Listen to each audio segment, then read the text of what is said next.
પદ્માવતી ફિલ્મના વિરોધ કેસમાં 45 ક્ષત્રિયો નિર્દોષ જાહેર। સેશન કોર્ટે સરકાર દ્વારા કેસ પરત ખેંચાતા તમામ તોમતદારોને મુક્ત કર્યા। તારીખ 25 જાન્યુઆરી 2018ના રોજ પદ્માવતી ફિલ્મના વિરોધમાં ક્ષત્રિય સમાજ દ્વારા ભારત બંધના એલાન સામે વિરોધ પ્રદર્શન કરવામાં આવ્યું। આ દરમિયાન થયેલા બનાવોને લઈ પોલીસે કાર્યવાહી કરી 45 જેટલા ક્ષત્રિય યુવાનો સામે ફરિયાદ નોંધાવી હતી। પોલીસ ફરિયાદ મુજબ ગેરકાયદેસર મંડળી બનાવી પૂર્વ આયોજિત કાવતરું ઘડી લાકડીઓ, કુહાડીઓ, પાઇપો, ધોકા જેવા હથિયારો સાથે હુમલો પોલીસ પર કરવામાં આવતા અને પોલીસ કામગીરીમાં અવરોધ ઊભો કરવાનો આરોપ લગાવવામાં આવ્યો હતો। આ તમામ 45 શખ્સો વિરુદ્ધ ડેમેજ ટુ પબ્લિક પ્રોપર્ટી એક્ટની કલમ 3 સહિત વિવિધ ગંભીર કલમો હેઠળ ગુનો નોંધાયો હતો, પરંતુ ફરિયાદી પક્ષ બનેલ રાજ્ય સરકાર દ્વારા તમામ કેસો પરત ખેંચવાનો નિર્ણય લેવામાં આવતા સેશન કોર્ટે તમામ તોહમતદારોની જામીનો અને જાત મુચરકા રદ કરી તેમને નિર્દોષ જાહેર કર્યા છે। કોર્ટના ચુકાદા બાદ તોહમતદાર પક્ષના એડવોકેટ જયદેવસિંહ ચાવડા સાથે મળી કેક કાપી ખુશી વ્યક્ત કરવામાં આવી। ક્ષત્રિય સમાજના યુવાનોએ સેશન કોર્ટના ચુકાદાને હરખભેર વધાવી લીધો અને એડવોકેટ જયદેવસિંહ ચાવડાનું ફૂલહારથી સ્વાગત કરી જીતનો જશ્ન મનાવ્યો હતો। ચેતન પટેલ, મહેસાણા। આજે પદ્માવતી કેસમાં જે આરોપો મુકાયેલા એ બાબતે શું કહેશો?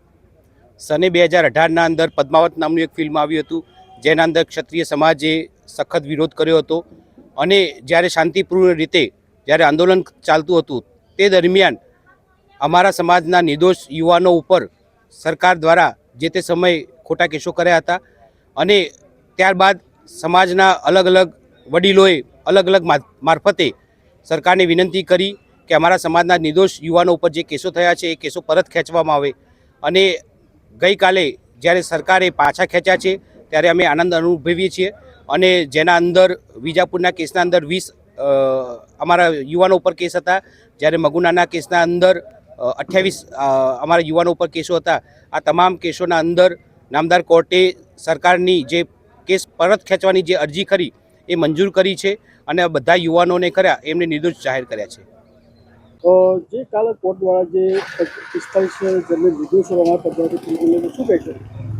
સને 2018ના અંદર પદ્માવત ફિલ્મ આવ્યું હતું, જેના વિરોધના અંદર ક્ષત્રિય સમાજે લોકશાહી ઢબે આંદોલન કરતા હતા, ચળવળ કરતા હતા। તે દરમિયાન કોઈક અસામાજિક તત્વો દ્વારા આ આંદોલનને કચડવા માટે અને વિખેરવા માટે હિંસાત્મક કાર્યવાહી કરી, જેના અનુસંધાને સરકાર દ્વારા અમારા નિર્દોષ યુવાનો ઉપર 45 જેટલા યુવાનો ઉપર કેસો થયા, જે 2018થી લઈને અત્યાર સુધી અમારા કેસો ચાલતા હતા।